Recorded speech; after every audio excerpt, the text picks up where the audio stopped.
This time on Highway Thru Hell. Go, go, go! It's its own little world up there. 4 seasons of heavy rescue. Basically, we're all fighting a mountain. Looking back at the twists and turns. Look out, Don! Look out! Look out! We all get scared. Wow. And what's next for Jamie I miss driving trucks. on the Highway Thru Hell. The last line of defense is a heavy rescue team ready to tackle any disaster. Because closure is not an option.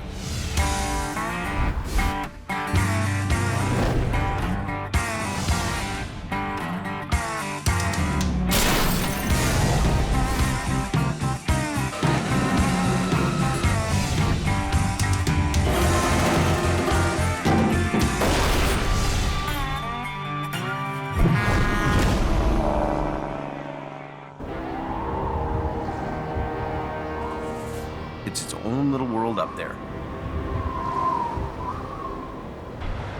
Holy, you poor guys on that coat. It is a very brutal, hard place to work. Welcome to winter. On its worst day, the coke is absolutely horrible. Coquihalla is like being on another planet. Yeah, it gets pretty nasty up there. The title of the show was Highway Thru Hell, and it's really 3 highways that go through 3 mountain passes. And they're the most important transportation hubs in North America. When everybody else is getting off the highway, you're going onto the highway. Highway 5, Coquihalla. When everybody else is getting out of the weather, you're going into the storm. And every time I see the snow coming down up here, I see that acquiring. 42 calls in 24 hours. Go forward! Come on! Basically, we're all fighting a mountain. These vehicles must be out of here right now!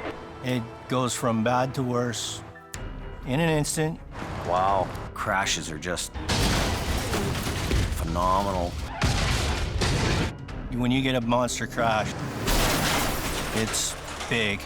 I got a line up on the right lane, and I got disco lights at the front, so we're here.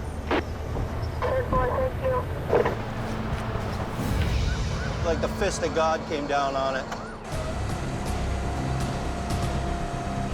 Hold it. Wow. You have to be here to make sure that those roads are going to be open for people. Grab it in the middle, grab it in the back of the tractor, and pull the thing over.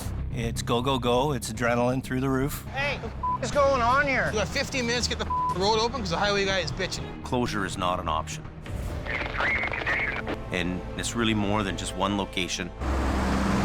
Northern Alberta is definitely its own brand of hell. Okay, let's go. You get in let's here. go. Stop all traffic. Flat and windy, cold. It's cold out today. Minus 53. It's pretty white out up there. It's not for the faint of heart.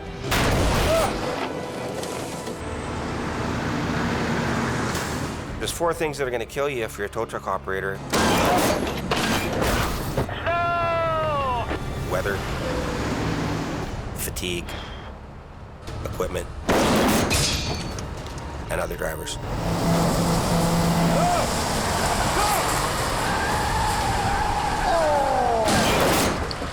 The danger is real. You don't know if anything else is going to come down and get you.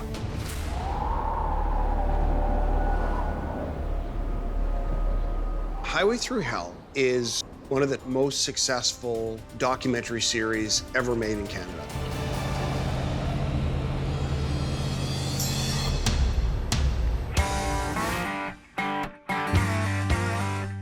Highest rated premiere of any show on Discovery Channel ever. Seen in 170 countries. It's one of the top ranked TV shows just about everywhere it's played. Oh, that thing's broken right in half. People are rubberneckers. Unbelievable, man.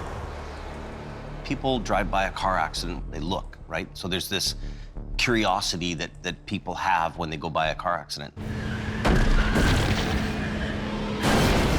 And they can't believe how a truck goes over 1,000 feet or 3 semis pile up. I don't think there's any flipping this thing over. And you never get to see the world of heavy wreckers and rotators. If we try to lift this trailer up right now, it's gonna be a mess. We come in the middle of the night, we clean up that highway. Let's go, they got the highway shut down. Yeah, rock and roll.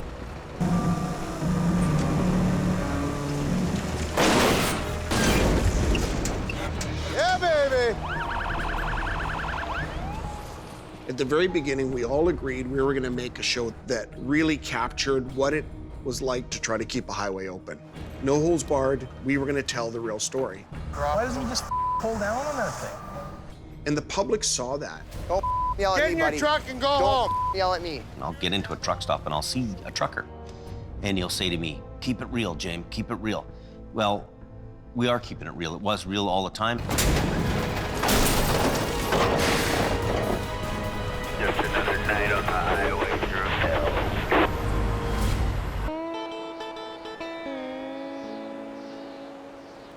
There's been a lot of changes since the beginning.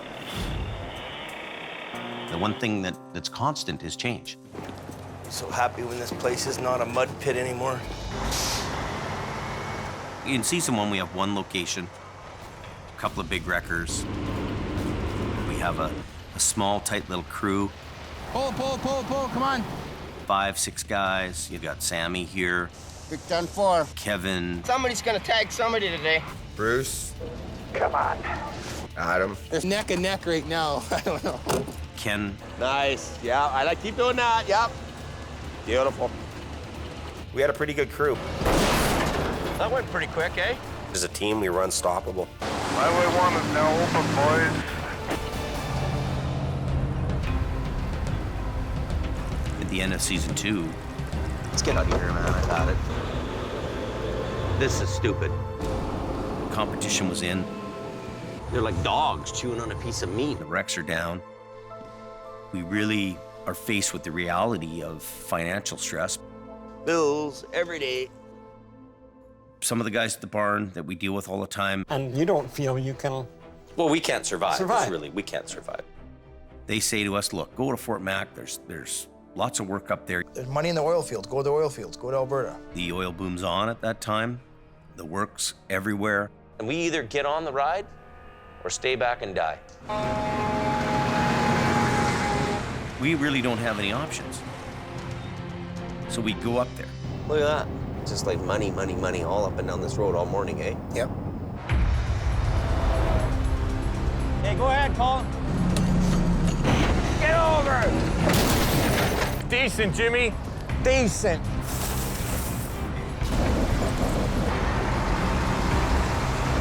We're back. Traffic just called. Now we have 4 locations, 40 trucks, and 40 people. I'm in the office quite a bit. I'm bouncing between BC and Alberta. I didn't really think we would grow that fast. It was almost, the growth was too fast, too much.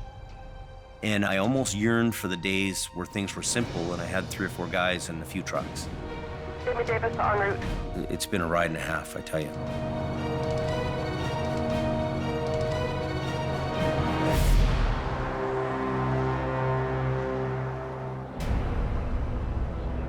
Looking back over these 4 years, That's the big one. there's been certain jobs that just stood out. What an absolute disaster zone. Some of the largest, most complex, most technical wrecks. I'll do the lead if you want to catch up, okay? Keep going. There we go. Some of them are just unforgettable. Oh, see the rock slide there? Unbelievable. In season 1, we get a call for a head-on in the canyon. Nothing much left to that, eh? One truck had swerved for some rocks that had just come down, hit the other guy in a reefer trailer truck, and he went right over the edge. Holy moly.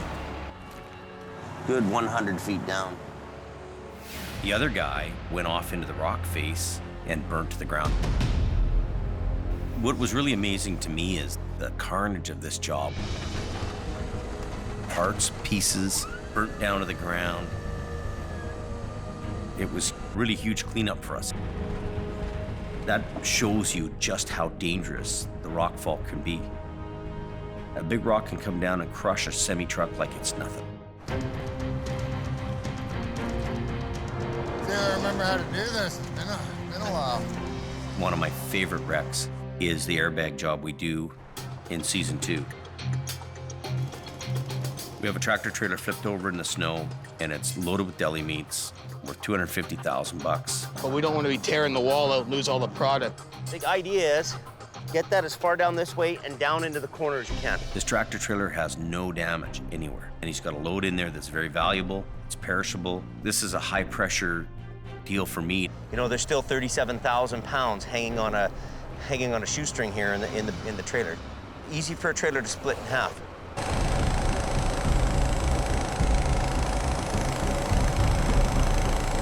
You can push up too hard on one bag or not enough on another, and you can push the wall in.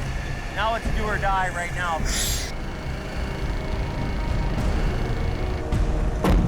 Almost there. Go a little more at him. He's ready. Top one. Top one, top one. Okay, good. We airbag this truck up, boom, and there's no damage to the truck or trailer, and he drives away. Couldn't have done it without you, buddy. Hey, let's go have some Chinese food. But there was really one wreck that was the most amazing. That's where we're going, is our accident. It's the one. This is a hard job.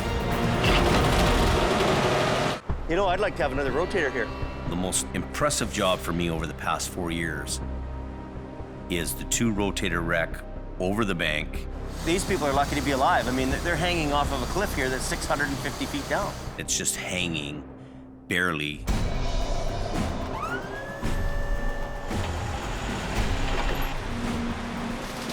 That was a tough wreck. As long as I break it up and just poke through on that end, we'll be good. We had to get Jamie's brother, Jason, out there with his rotator. We had to get Jamie with his rotator. The biggest challenge for me and Jason is to bring this wreck out of the canyon, fully loaded. I'm gonna boom in a bit, okay? Don't flip our big rotators over the bank. It's like having a big hand and just picking that tractor trailer up and putting it on the road. Pulling against each other a little bit. This is a huge job for us. Hold on, hold on. Stop! That is what you live to do. We've got 80,000 pounds hanging in the air there, and let's get this thing back on its wheels. Let's get it in here and on the road. All right, Jen.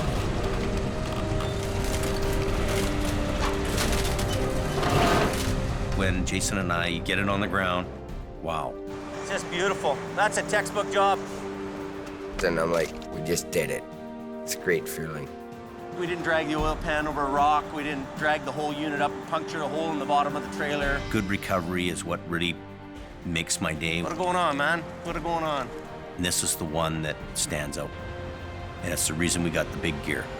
That's about as good as you get it in this business. You know, it takes a special kind of guy to be in the wrecker business. It looks like it's gonna be a busy night now. There you go. Push it. It's already... There's a lot of things that make up a good guy who can drive a big, heavy rescue truck. You be careful. You gotta be kind of a Marine to be in the wrecker business, especially when you're doing mountain recovery. Are you the guy who caves and falls to the ground? He's up and down the bank. Or are you the guy who stays up and holds the log? Yeah, I'll do it. It's about, are you tough enough to do the job? If you're physically fit, that's part of the equation. The other part is, do you have the mental capacity? Unbelievable. There's 4 here. 5 pieces, 4 trucks. Sure, you can go buy a wrecker, the same as you can go into a golf store and buy clubs, but you leave that golf store, you're not Tiger Woods. It is a mess. You have to be able to think on your feet. Trailer's not wanting to release. Figure it out, get it done. That's what they pay you for. The biggest problem solving I had to deal with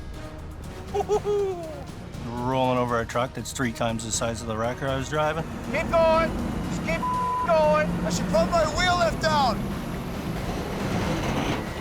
Keep pulling on it, man. Yeah, let's run what you brung.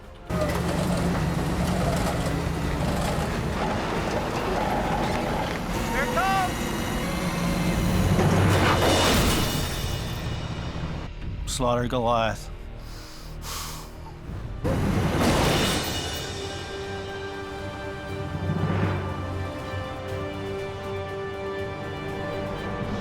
Anything? Nothing. In the world of heavy rescue, you have to expect the unexpected. Ah! The wall just cave in? Anything can happen. What do we got here? When we show up to an accident, we don't know what we're getting into until we actually get there. Wow. We have to come up with a plan on how we're gonna get that thing out of there with only the tools in our head and the tools in our truck. Everything is always different. It has to go in the bay. You've always got to be thinking outside the box.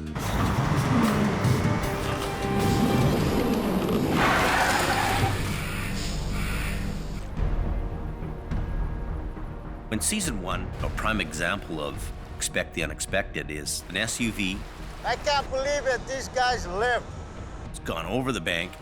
It's 1,000 feet down, and it's upside down in a river. It'll get dangerous quick. Belly, belly, bula, bula. Bula, bula, bula. It's got Jamie written all over it, this job. It's like, come get me. You ready to start going down? Yeah. It was decided that me and Sammy would go down and get this thing.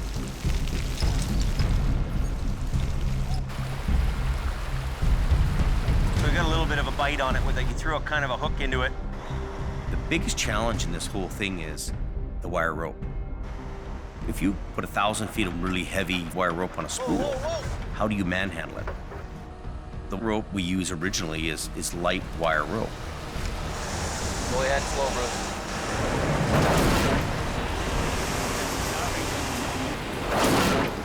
The line snaps.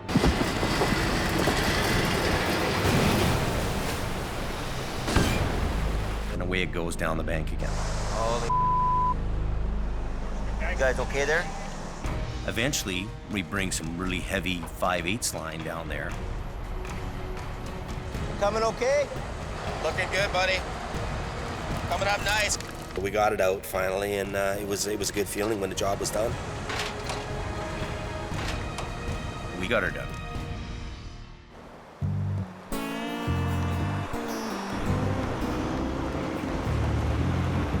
We get 100 job applicants a day. So, we're gonna put this chain on. Some guys come here, they think they know what they're doing. You're already putting it on wrong. Can you get it? Reaching back. The first time they'd have to pull a drive shaft or cage some brakes, Have you ever caged a brake before, Rob? Yeah. that's when most guys are done. Oh. Around, man. Some people are cut out to do the job. How are you supposed to lock it? I don't know. You're the tow truck guys, man. And other people aren't. Sometimes they ring the bell and they chime out. It happens. A bit of a mess. We're gonna get there, take a look, see what's going on. But Colin has really stepped up to the plate. Let's put a couple of snatch blocks down. Well, yeah, one for that. Yeah, at least to pull that down. A year into the towing industry, I was hooked. I'm gonna go ahead if you can grab the table. Did something I love doing. It's definitely in my blood now. Get over!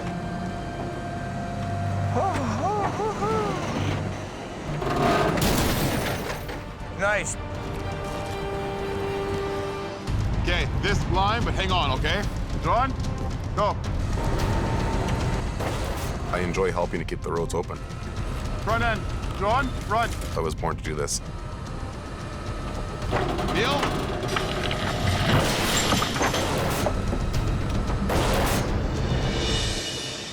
Voila! Beautiful. Come on, get over! You got the right gear, We're getting there. you get the right guys, There she goes, watch out! This is what we live for in the recovery world.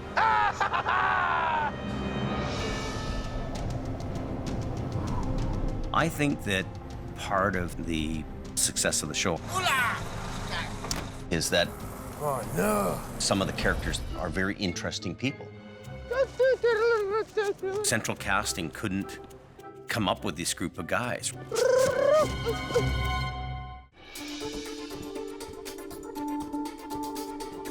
When you're watching Highway Thru Hell, it's got such a diverse makeup of people and characters. I even gave you peanuts. I'm not a bad guy. And they each contribute something different. You gotta work hard. It doesn't ever get old. It never gets boring. Central casting couldn't come up with this group of guys. Somebody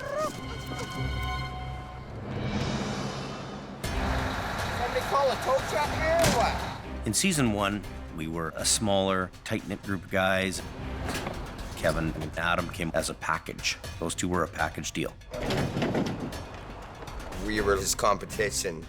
These two guys are the biggest thorn in my side, scooping our jobs, so I had to hire them.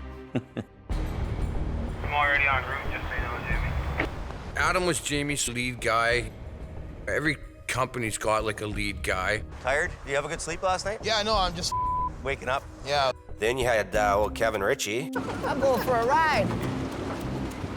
Kevin is Best part of the whole truck is that horn. one of a kind, I guess is what I'm trying to say.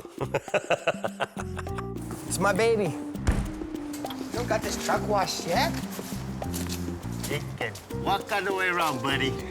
Sammy came to Jamie as a laborer. We get a wreck tonight, well, then it'll be dirtier for tomorrow. That's right. And as my swamper. He was always a hard worker, and he was always happy-go-lucky. If I scratch the side of my truck, I'm gonna kick your ass. Oh, no, just learn how to drive. Bula, bula, bula. Bula, bula. Happy every time. Whereabouts on the Coquihalla are you going? When Ken first came to us, he came from the city. 5-4 is on location. I met Jamie in 1985 when we were both driving little trucks. Okay, job well done. He recruited me for 10 years, and I finally said, well, what the heck, I got nothing else to lose, and I came up. You sure you can handle this big city guy? No problem, buddy. You sure you're gonna do her? I was born in a ditch. And it was like, okay, well, let's see if this city guy makes it. Keep me going, keep me rocking. I'll work for 3 days straight if I have to. Ken works at a competitor company now, but we're still good friends and talk all the time. The company's called Mission Towing, long-established company. Jordy's the boss. I love his personality. He's fit well into our organization. It's been really good so far. When I arrived in Hope, Bruce worked for me first. I can go 36, 52 hours without sleep. Doesn't bother me. Bruce was one of the original guys in season 1. He was old school. I don't like cameras in my face, and when I'm trying to do my job, you guys are in my way. He's what I grew up around. Come on. He was definitely a hard ass, and a couple words or less tell you how it is. And if you don't like it, get the hell out of here. When we learned that Bruce had cancer, it was really a tough blow to everybody. When Bruce passed away, I felt sad for him. But on the other hand, I was happy he was not having to deal with it anymore.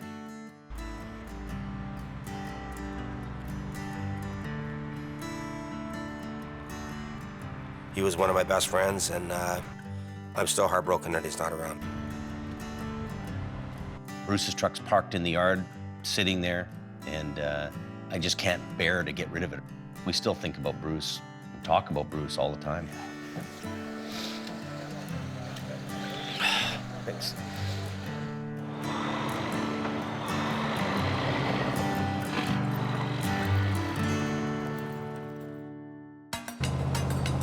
Tractor trailer flipped over on its side, blocking both lanes of traffic. Scott Bird came to work for us in season 2. It's kind of a truck that you can use for a few weeks and at least make some money around here. Well, you know, one nice thing about it is it'll kind of fit in the gap on your museum pieces there. Me and Scotty have had always this love-hate relationship. Like, he can get on my nerves like nobody can. Like, you throw him in a truck and he's got a decent truck to work with, he'll make it happen.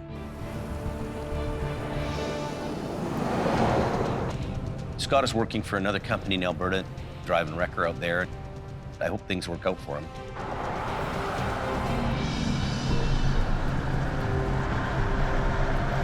Hope for the best, expect the worst. Howie came out to work for us during season 3. I call him like the MacGyver of towing. Any problem comes, he knows how to fix it. As long as it's got some work lights on it and 2 winches of work, I'll figure it out. He doesn't talk much. He doesn't make a big fuss about it. He just makes it happen. I don't worry about proving myself to anybody. I just do the job I know I can do. Holy.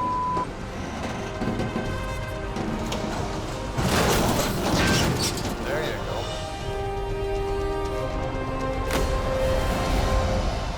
go. Howie and his wife had a horse farm closer to the city. This is Dodge. And it was becoming hard on him and his relationship to keep coming out to Hope. He ended up working back in the city where he was closer to his house, which I can understand. I work for Clover Towing. Mostly do city driving now. I always miss going up on the Coke. That's the place to be. He did a great job while he was here. I wish he was back. Colin started out in season 3. We needed him in Alberta. Back up! Here you go, kid, have at her. Let's go! When I started with Adam, Take this side off, run it down there. now I was definitely the new kid coming into his sandbox. Let's go, come on. See you later. Adam isn't with us anymore. It got to a point where I surrender, I wave the white flag, man. Adam being in Alberta wasn't what he wanted to do. Let's go, Kayla. He loves his daughter to pieces, and you know, when he was away, it was taking its toll on the family. Got her? You betcha. You know, Adam and I were great friends before he left. Did you hear about that story? No. There's a bunch of pileups on 63. I don't really have any hard feelings to Adam, simply that we were on different roads and it didn't work out.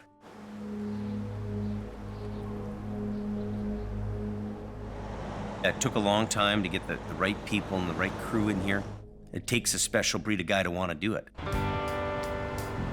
Unfortunately, one of the most popular guys on the show doesn't drive a red truck. How about that? Take that, James. A non-stop towing machine. Need my big old Vulcan wrecker and my snap-on tools. What else could a guy want? Al and I go way back. The season's here. It's finally here. Al is a hard-working, get-her-done kind of guy. They got Query towing there working. He's making some large up there. The average winter for us is 35 to 45,000 kilometers on tire chains. Al Quaring is the king of the snow shed. Now we're cooking with some gasoline. Up and down, in and out of the truck. Sub-zero weather. The cops called us to go up there to do that job, and then I hear you're doing it. It's like, oh, I'm turning around. I got this place sewing up, James. We've been competing for years and years and years. $400 in fuel to come here to get scooped by Al. I got a lot of respect for Jamie. You got rust on your chrome, James. With a little hint of competition between us, definitely. Al drives a green truck, and he doesn't like chrome. I don't waste money on chrome. All that money in chrome, who pays for that? I drive a red truck, and I love chrome. I think he always wanted to be a fireman. I'm sure of it. Cable's all rusty. They're still good friends, but it's competitive. It's hyper-competitive. Big Green always wins.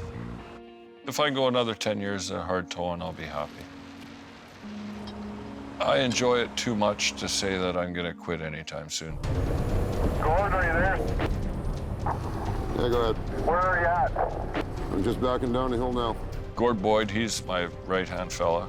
Oh, we got a couple of trucks spun out on the hill. When Al can't be there, he sends Gord. He doesn't have to tell him what to do, he just goes and does it. What do you mean he doesn't want to be pulled? Gord reminds me of a guy who just came off a Clint Eastwood movie. Stop! Stop! It's not working, buddy! You know, spaghetti western. Look at what you're causing down here. Look at that. That's your fault. Hey, see the plows? See, all 3 plows, they cannot get through because you are here. He's a little rough around the edges. I'm gonna teach him a lesson.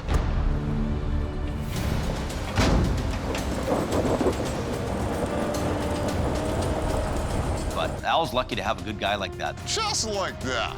They're few and far between. Welcome to the party, Gord.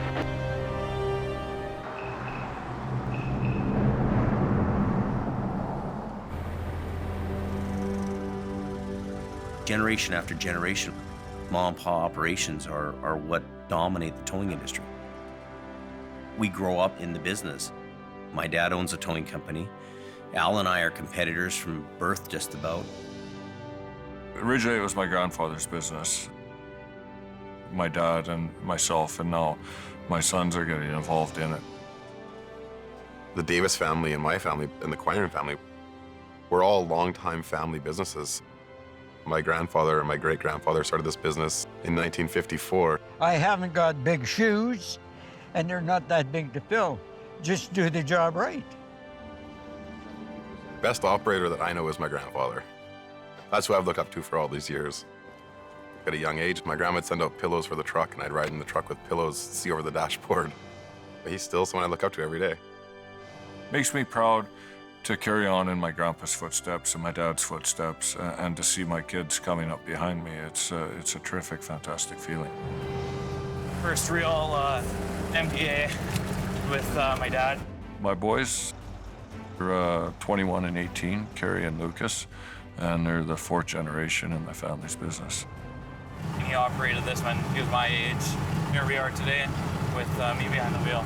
I've always kind of shied him away from the trucks, you know, tried to impress upon him, you know, stick in school, stay away from these trucks, none of these headaches that I have and my dad has, but that doesn't seem to be working.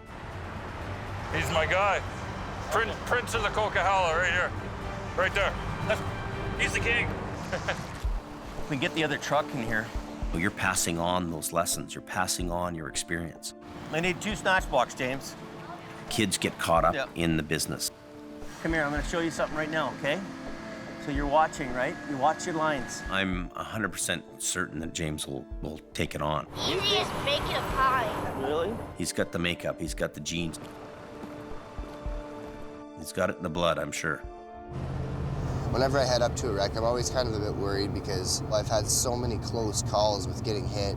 In Brandon's case, you know, he's decided he doesn't want to be part of it, he doesn't want to do it. He just doesn't want to be out there. It's too dangerous. He's got other goals. Brandon's not a bad kid, but tow trucking or truck driving, it's not in him. Watch yourself, Dan. You carry on your family traditions, you carry on your family name. This is who we are, this is what we are. Straighten your wheel out. Kelly's the middle brother. He's working with me in Alberta. Okay, let's get this thing off the road. Jason's my youngest brother. Go time. Jason's daughters, Mattia and Jasmine, are very active in the business. I'm really amazed to see them take on the tow trucks. Very interesting to sit back as a parent and watch these kids evolve around the towing business. Who's got my flashlight? We'd have to point to the DNA that keeps us towing. Brandon! Go, go, go! You never know who's coming along. Bang, you're done. Look out! Hey! The tow man. Slow down. Every day they put their lives on the line.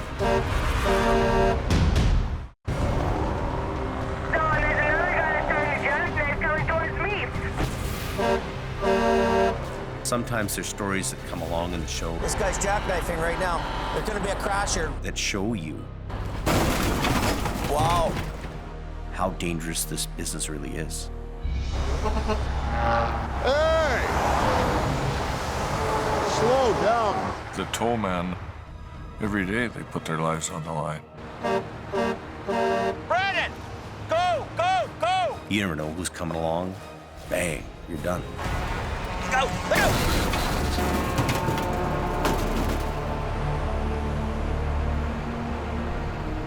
Even getting to a wreck. Got a guy there in the ditch. You're heading to some of them in a blinding snowstorm. Where the road?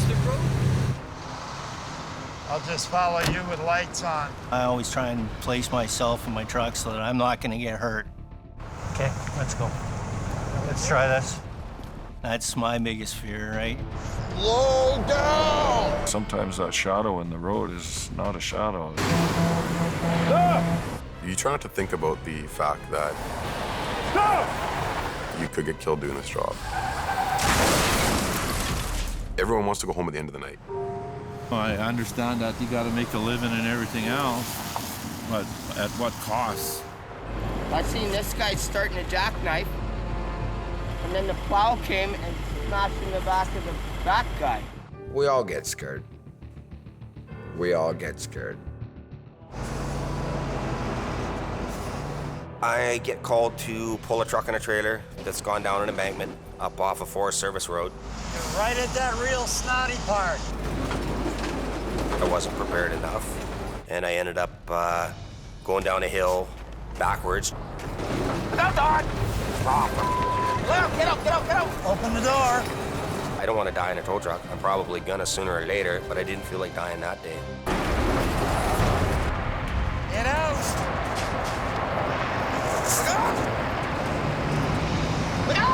Get out of the...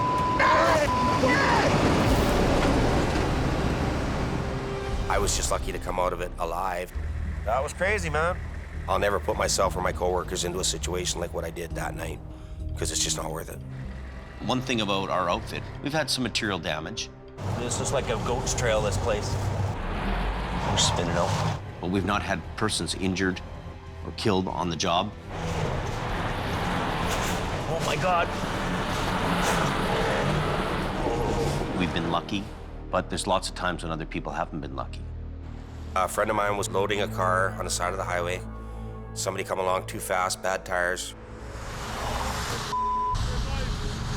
and instantly amputated his left leg. Seeing what happened to Martin really hit home for everybody. Here's a guy at the side of the road working, and he loses his leg and his life's changed forever.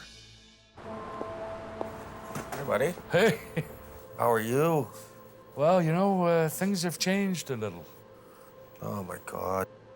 I still get asked, how's my friend doing? How's my friend doing? How's my friend doing? So I know that that particular episode really touched a nerve with people. The flashing yellow lights aren't just so I can look cool.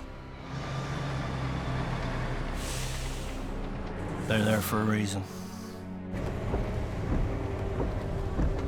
Sometimes when you see a serious accident, those events can change your life forever. Yeah, she was first aid nurse, so she came up to help. There was your big mistake right there. Heavy rescue operators are out there on the front line every day. Sometimes you come face to face with the ones that don't make it home. Another vehicle came down the hill, struck that vehicle again, and then struck the woman that got out to help and killed her. That's not a fun part of the job. That's not a rush. This is some of his personal stuff, so we'll keep care of that. I've seen a few bodies. Things run through your mind. You wonder who the person is. You know, does the person have kids? You know, is there somebody at home waiting for him to get home? You don't want to ever see anybody die. I've seen a few too many.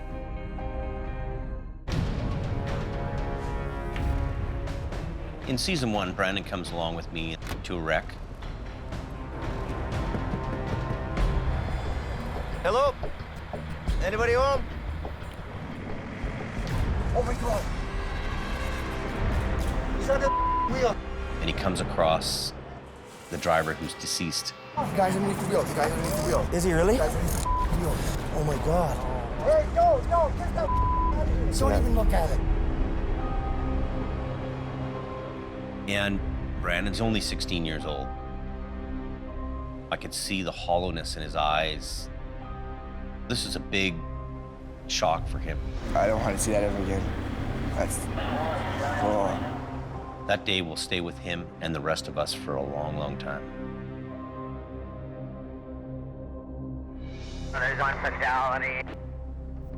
And then there was the one up the canyon with the formaldehyde tanker, which took a young kid's life. Somebody makes a poor choice. It's never good.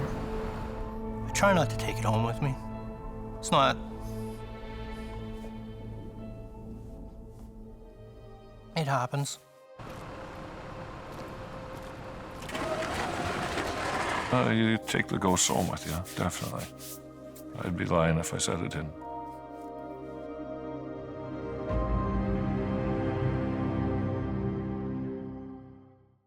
What's this about a wreck? Yeah, I got an accident here just on the other side of this corner, guys. Number one reason why I think the show does so well is its honesty. Watch your back. I don't know what we're gonna do with that landing gear. When you see anything that happens on this show, it is 100% real. We're lucky. You can't stage somebody putting their truck in a ditch. Nobody's gonna do that for TV or for anything like that. When we're there cleaning them up and you guys are filming us, that's what's happening. You have a director with a camera with you interviewing you along the way as you're on the way there. Highway is closed. Usually there's a sound guy and a camera guy meet me there. They film me showing up, getting out of the truck. I'd have lights go out. I'd be like, hey, come here, shine your light there. Get over here. Yep, my light. Yeah. Rig it up. Okay, out of the way. Here we go. Sometimes people are asking me questions when I've been up for 3 days, so you get the short answer. Did you just hear what I said? Okay, take 15 steps back, because there's no such thing as a little bit dead with this, right? And working in front of the cameras, that's always a concern of mine, because you know, you screw up on the camera, it's like peeing your pants on stage. You know, everybody sees, but only one guy feels. So.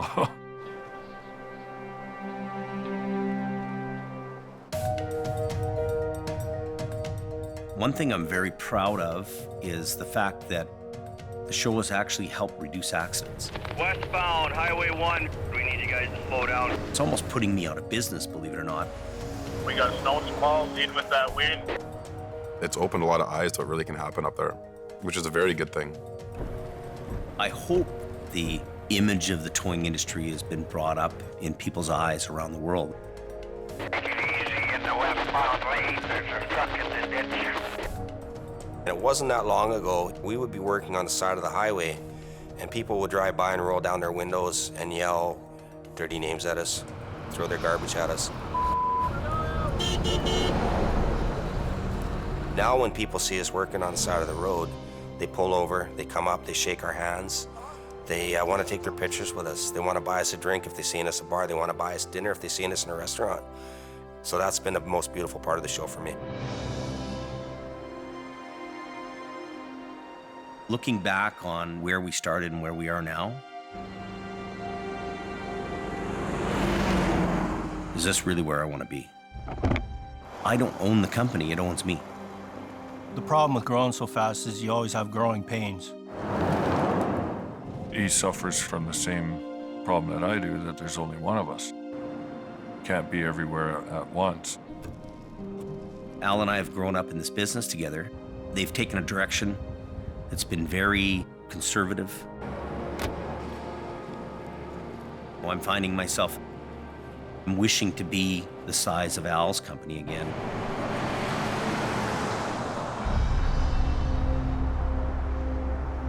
I honestly don't know what's the next chapter in my life. I miss the smaller family environment. The wind is in his favor, but whether he can capture it within his sails is another story. That's up to him, right? I miss driving trucks. Yes, it's hard work, but doing that job and being out there is still better than sitting in an office every day. Firing up that truck is just freedom for me. Way simpler life. I don't really know where we're going. We're gonna just have to go down that road and see what happens.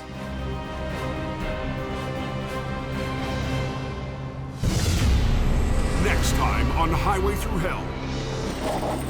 Another one, spun out.